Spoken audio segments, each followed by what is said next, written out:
அப்போதெல்லாம் அவர் சொல்லுவார், சங்கரன்கோவில் தொகுதியில் வந்து ஒரு வேட்பாளர், நான் சொல்லக்கூடிய வேட்பாளருக்கு வந்து நீங்கள் ஆதரவு தெரிவிச்சிங்க அப்படின்னா கண்டிப்பாக நமது கோரிக்கைகளை வந்து அவர் நிறைவேற்றுவார், சட்டமன்றத்தில் பேசுவார் அப்படின்னு வந்து இசைக்கிராஜா தேவர் அவர்கள் வந்து பல முறை மக்களுக்கு வந்து உறுதி கொடுத்துருந்தாங்க. ஸோ அதே மாதிரி இந்த இப்போ தேர்தல் நடந்திருக்கு. அவர் சொன்னது அவர் எப்படி சொன்னார் அப்படிங்கிறது தெரியல.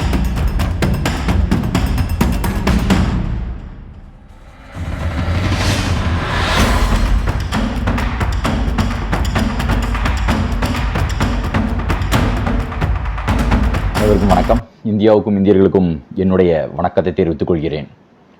ஒரு மிகப்பெரிய ஒரு புரட்சியை வந்து செய்து கொண்டிருக்கிறார்கள் சின்னம்மா சசிகலா அவர்கள். சின்னம்மா சசிகலா அவர்கள் கட்சி ஆரம்பித்ததில் இருந்து மிகப்பெரிய ஒரு அரசியல் மாற்றத்தை வந்து தமிழ்நாடு முழுவதும் வந்து செய்து கொண்டிருக்கிறார்கள்.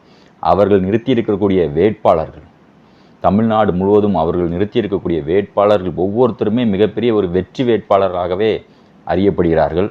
அந்த வகையில் சின்னம்மா சசிகலா அவர்கள் வந்து நிறுத்தியிருக்கக்கூடிய ஒரு முக்கியமான வேட்பாளர் தான் சங்கரன்கோவில் தனித்தொகுதியோட வேட்பாளர் வசந்தி முருகேசன். சங்கரன்கோவில் தனித்தொகுதியோட வேட்பாளர் வசந்தி முருகேசன் இவர்கள் வந்து ஒரு முன்னாள் ஒரு எம்பி. தென்காசி தொகுதியோட 2014ஆம் ஆண்டு தேர்தலில், மக்களவைத் தேர்தலில் வெற்றி பெற்று எம்பியாக, நாடாளுமன்ற உறுப்பினராக இருந்தவர் தான் வசந்தி முருகேசன். இவரது கணவர் முருகேசன் அவர்களும் ஒரு நாடாளுமன்ற உறுப்பினர் தான்.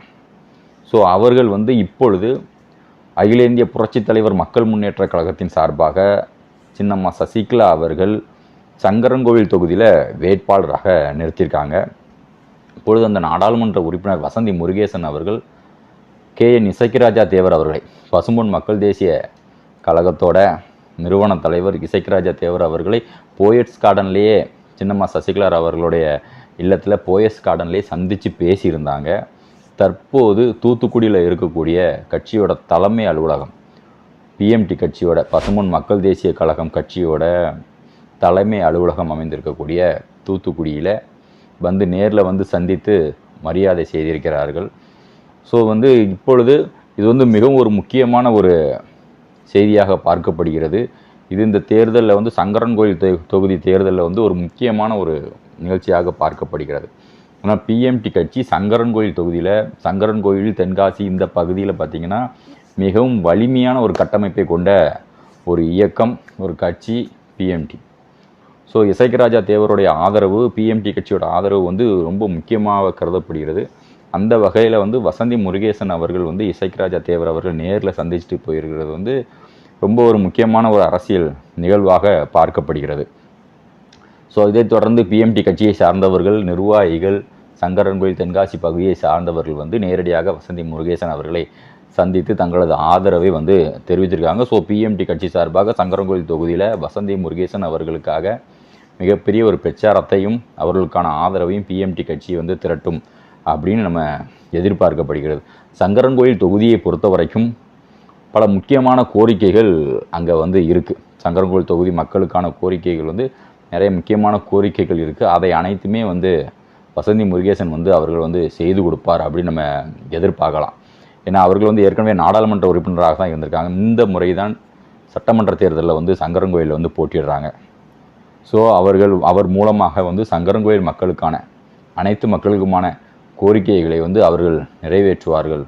பல கோரிக்கைகள் வந்து இருக்குது. ஸோ அதெல்லாம் வந்து இசைக்கிராஜா தேவர் அவர்கள் ஏற்கனவே அவர் ஒவ்வொரு வாட்டியும் ஒவ்வொரு ஊருக்குமே போகும்போது பொதுக்கூட்டங்கள் அங்கங்கே தென்காசி, திருநெல்வேலி, கயத்தார், கோவில்பட்டி இந்த மாதிரியான பகுதிகளில் வந்து தொடர்ந்து அவர் வந்து பொதுக்கூட்டங்கள் போட்டுருந்தார். சங்கரன்கோயிலில் அதிகமான பொதுக்கூட்டங்கள் வந்து நடத்தியிருக்காரு. வாசுதேவநல்லூரில் பொதுக்கூட்டங்கள் நடத்தியிருக்காரு.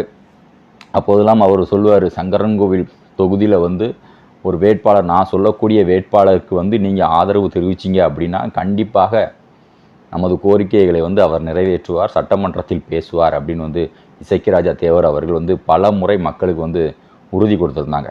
ஸோ அதே மாதிரி இந்த இப்போ தேர்தல் நடந்திருக்கு. அவர் சொன்னது அவர் எப்படி சொன்னார் அப்படிங்கிறது தெரியல. அவர் யோசித்து சொன்னாரா இல்லைதான் எது நடக்குன்னா, நிறைய அரசியல்வாதிகள் வந்து சொல்லுவாங்க, ஆனால் அது நடக்குமான்னு தெரியாது. அவங்க சொல்கிறதெல்லாம் அப்படி காத்தோடு போயிடும். நானும் பல தலைவர்களை பார்த்துருக்கேன். சொல்லுவாங்க, எப்பாடி தலைவர் அன்னைக்கு அப்படி சொன்னாரடா அப்படின்னு பார்த்தா இன்றைக்கி வேறு எதையே பேசிகிட்டு இருப்பாப்புல. ஆனால் இசைக்கிராஜா தேவர் அவர்களை பொறுத்த வரைக்கும் சொன்னதெல்லாம் அப்படியே நடந்துக்கிட்டு இருக்குது. அது வந்து கண்கூட பார்க்க முடிகிறது.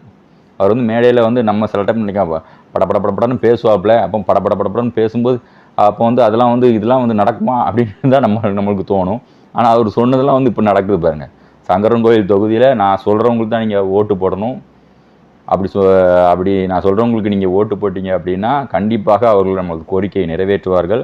அப்படி நிறைவேற்றலைன்னா நானே அவர்கள்ட்ட நேரடியாக போய் கேள்வி கேட்பேன் அப்படின்னு சொல்லி வாக்குறுதி கொடுத்துருந்தாங்க. அதே மாதிரி சங்கரன்கோவில் தொகுதியில் இப்போ வேட்பாளராக இருக்கக்கூடிய வசந்தி முருகேசன் அவர்கள் வந்து நேரடியாகவே ராஜா தேவர் அவர்கள் நேரடியாகவே சந்தித்துட்டு போயிருக்கிறது வந்து மிக முக்கியமான ஒரு அரசியல் நிகழ்வு. இது அனைவருமே வந்து கவனிக்கணும்.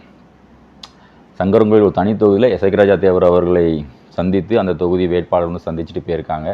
ஸோ இது ஒரு முக்கியமான நிகழ்வு. ஸோ அனைவருமே வசந்தி முருகேசன் அவர்களுடைய வெற்றிக்காக பாடுபடணும்.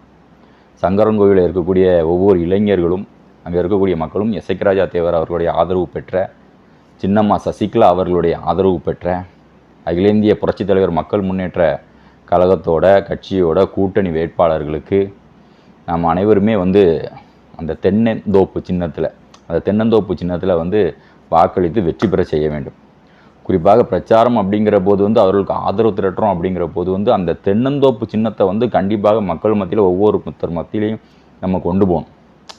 ஏன்னா இவர்களுக்கு வந்து அந்த சின்னத்துக்கே வந்து போட்டு பழகியிருப்பாங்க. இப்போ சின்னத்தை மாற்றி போடுறதுக்கே ஒரு கஷ்டமாக இருக்கும். ஸோ அதனால் வந்து சின்னம் தான் ரொம்ப முக்கியம். அந்த சின்னத்துக்கு வந்து இது எத்தனாவது இடத்துல இருக்குது, இந்த சின்னம் இப்படி இருக்கும், 4 தென்னமரம் இருக்கும் அப்படிங்கிற அந்த தென்னந்தோப்பு சின்னத்தை வந்து சங்கரன்கோவில் பகுதியில் ஸோ தமிழகம் முழுவதுமே எடுத்துக்கிட்டாலும் சரி அந்த மக்களோட மனசில் வந்து பதிய வைக்கிறது ரொம்ப முக்கியம். ஸோ அதனால் பிஎம்டி கட்சி நிர்வாகிகளாக இருந்தாலும் சரி, கூட்டணியில் இருக்கக்கூடிய கூட்டணி கட்சிகள் நிர்வாகிகளாக இருந்தாலும் சரி, சின்னத்தை மக்கள் மத்தியில் இன்னும் அதிகமாக பதிய நாம் போராட வேண்டும். பதிய செய்வதற்கு நாம் வந்து வேலைகளை பார்க்க வேண்டும் அப்படின்னு இந்த காணொலி மூலமாக தெரிவிச்சுக்கேன். நன்றி. மீண்டும் ஒரு காணொலியில் நான் உங்களை சந்திக்கிறேன். நான் சந்தன பாண்டியன். ஜெய் ஹிந்த்.